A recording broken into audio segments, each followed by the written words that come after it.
My name is Ryan Booz. I'm with Timescale, as you can probably see from the shirt. I want to tell you ahead of time that we neglected, it was our fault, to tell the conference organizers that it's on the schedule to announce this for you, that we have an after party after what's listed as the after party. So at from 6 to 8, we thought that was going to be called like the social, but on the schedule it's called the after party. And so then we had all these things printed up that say after party, but this is the after party. And it's right, literally as you go out the back door, the main door, it's at Bobby Van, so you can see the sign. Stop by our booth to get a card and a ticket. We'd love to have you there after the after party from 8 to 10, so please stop by. All right, let me get things set up. So I'd like to talk to you today about the key takeaways from the 2022 State of Postgres survey. So for those of you who have been in the community for a little while, you probably know that we have run this now. This is the 3rd year. And just want to pull some of that up. I love how these keynotes kind of work together, talking about the challenges of Postgres, where Postgres is, what the future looks like, some of what, why people use it, the things that we're moving towards. Learning about how someone like AWS and the community contributes to making the product better and how we all benefit from that.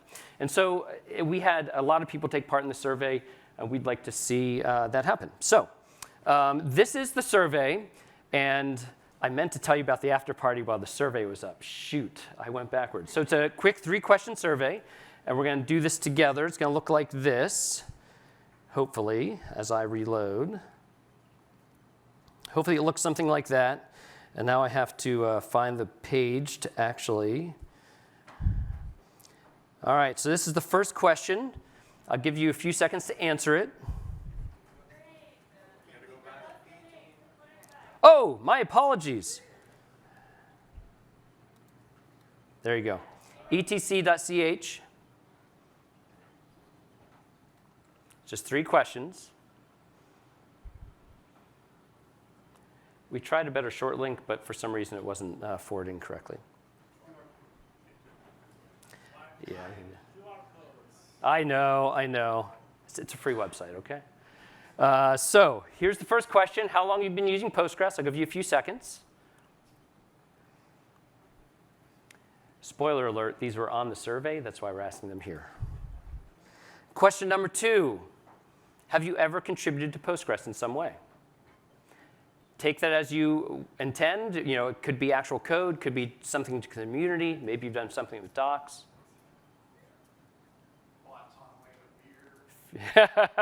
Could be that. All right, a couple more seconds. 3rd question. What is your current profession?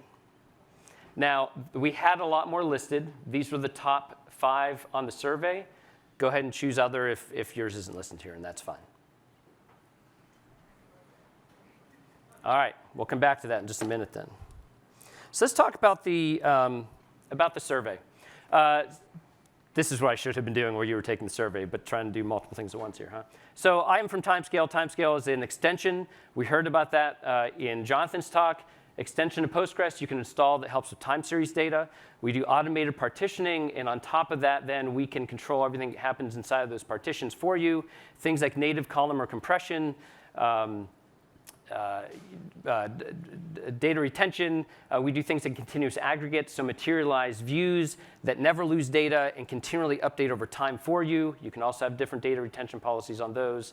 Please stop by our booth to learn more if you need to. You'd like to. So here's what happened, State of Postgres survey. It's the 3rd one we've done since 2019. We had almost 1,000 participants this year, which over 3 years' time, we're really excited about that. It's a 2x increase, and that came both from a lot of people in the community advertising it, helping us get the word out, and we actually did paid advertising that Timescale paid for to try and get that participation. And like I said, almost 1,000 people contributed to the responses. There were 56 possible questions. At the end, if you wanted to give your email so you get the results, those were counted as questions as well. And then we make all of this data. It's anonymized. There's no email addresses in there. And it's freely available. I'll show you at the end how you can get it. We have it both in a Postgres dump and in a PDF file for you to peruse, and CSVs and some other stuff, so you can look at it on your own. There are 5 areas that we looked at. experiences, work, use cases, community, and then kind of the ecosystem and the tools. So let's look at the first, developer experiences. So this really goes to kind of who are the developers, what is their experience in the community, and in what they're doing with Postgres. The first is just location. This actually hasn't changed over 3 years, right? So we see that more than 50% of the respondents are in the EMEA region. That continues a trend that has happened over and over again. And honestly, we see that in a lot of the contribution to Postgres and the contribution to the community itself. North America was 26%, and you can kind of see how the others go. The actual percentages, even with 1,000 participants, really haven't changed much over the last couple years. The thing that's interesting to me on this next slide is how many years of experience. So last year I gave a keynote and really talked about community, which we're going to get back to just briefly at the end of this. I think what's most interesting about this, with almost 1,000 people, is that the trend is actually upwards. This was one of my concerns last year.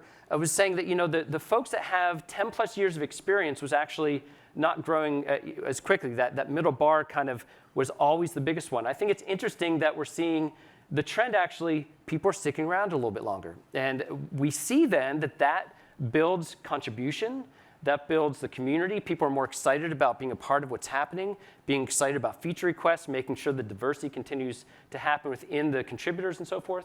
So there's a lot of really exciting things for me when I see a graph like this. I see it's changing that direction.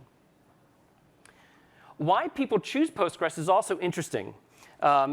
Most of this is not terribly surprising if you've been in the project for a long time, right? We have open source is one of the biggest reasons for almost everybody. Reliability, which we've heard about, the focus on doing things well, having a great process, a diverse team to test those things and so forth. The one thing I wanted to point out, which we just put in text here on the slide, is that users in that middle band, the band that is still the highest, everyone kind of has that middle experience, 3 to 10 years. Some of the higher things for them were things like community. One of the reasons they chose to start using Postgres is they felt like there was a growing community to be a part of. I think that's awesome. I think it's a great thing to see. This is the audience participation part. I meant to go back and say, so let's see what happens. So in this group, we have not quite the same distribution as far as usage, right? So if you think about the next 2 days, the presentations that are happening, the conversations that you're going to have, the distribution of folks, at least those who answered my questions, is slightly different from those that answered the response. So a lot of people with a lot of more experience are here, even tending towards that 10 plus years of experience. Have you ever contributed? So within this room, again, we see that the trend, it's very interesting. We have, 16, it's a nice little band there in the middle. A lot of people that haven't contributed. What we see within the survey is that not a lot of people have. So the pink and the red bars are the folks that have contributed at some level. And as we would expect, those that have the most usage, most time with Postgres have contributed the most often to the project. And so that was one of my points last year. The more that we can keep people within the community, the more we can solve their problems, help them, their growing experience and their excitement, the more opportunity they have to contribute later. And so that's good for all of us. Now, how do people use Postgres in their environment? So most people that took the survey, and probably most people in this room, are some kind of a software developer, maybe an architect, database administrator. It is interesting. You come to a database conference, and for some reason, I assume it's going to be a bunch of database administrators, which obviously is probably not the case. A lot of developers are here, and that's a lot of people that took our survey. And so at least for those of you who took the survey here, interesting. The trend is there's a lot more database administrators here in the room than those that took the survey. So seeing the folks that are maybe being reached by the advertisements and so forth helps us see who's answering that survey and what happens. So again, keep some of these things in mind as you're going around through the rest of the next 2 days, the kind of folks that are here attending. Team size, I think, is interesting. So again, thinking about community, thinking about how the project continues to grow, how people are going to learn Postgres well, I think it's really cool that there's actually smaller teams for the most part, people that are taking the survey. You tend to learn something better when you have people you know, you can rely on their experience, and you can help one another. And so that's really, honestly, for me as someone who loves trying to figure out how to build community, helping people understand Postgres or technology better, that's a great thing. That means that we have a great opportunity to affect one or two people, and that affects a much larger swath of folks that are using the technology. Use case-wise, we asked, do people use Postgres for professional or for personal projects? Really surprising to me, I'll be honest, especially from a developer-centric area, we're seeing this trend of people wanting to use Postgres more and more. And almost 80% of the people said, yeah, I use Postgres for personal projects, not just work projects. So I think that's a growing trend of things like the SAS products that are making it easily available to use for those kinds of projects. And then what are the industries? I don't know if this trends with anybody in the room. I didn't ask those questions. But we do see this at Timescale. We see a lot of people using this for fintech data. It's an area that lots and lots of people are using Postgres for. And so there's opportunity for, again, time series, things of that nature, that maybe there's some opportunities for improvement in how the challenges that people have within Postgres when it comes to those kinds of data sets.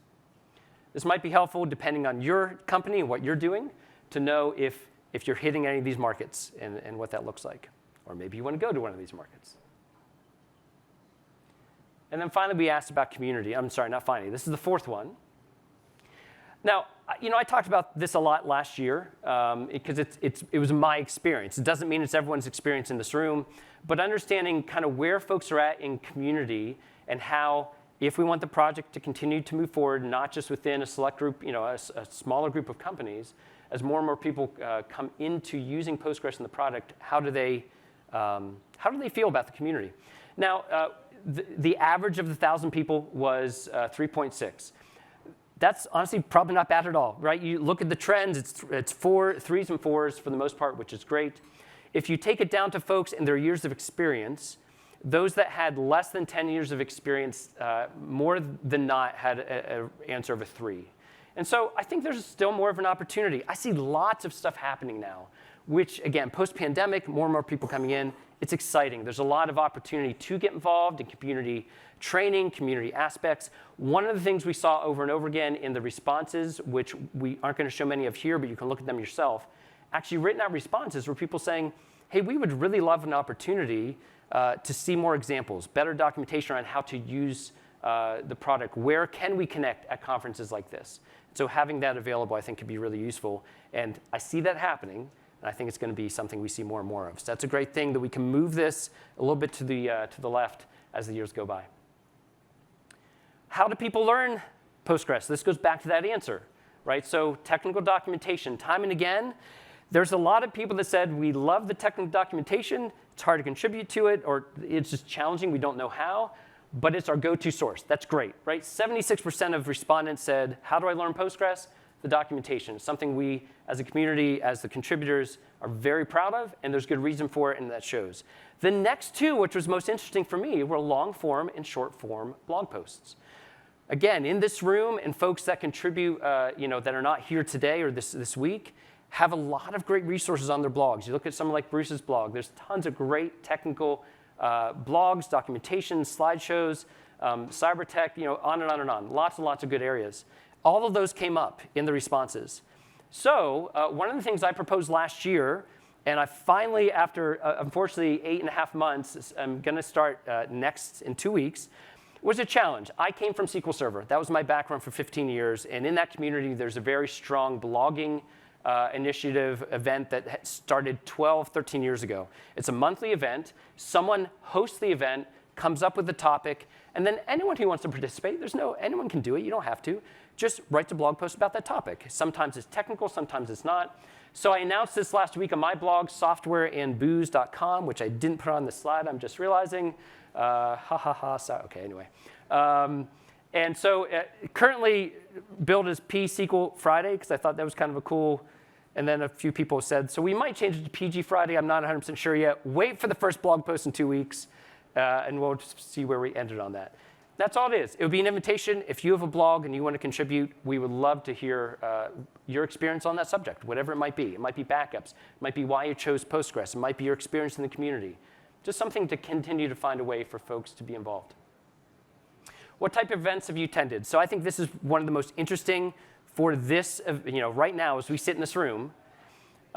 There are a lot of people, almost 70% of the respondents, 700 people, out of that 1,000 have not been to a conference, a virtual event or otherwise. So there's a lot of opportunity to go from a group of this size to something even bigger. You think about being in New York City, I imagine there are hundreds of Postgres developers in this city that could be a part of an event like this. What does that look like moving forward? How can we get people more involved in events like this?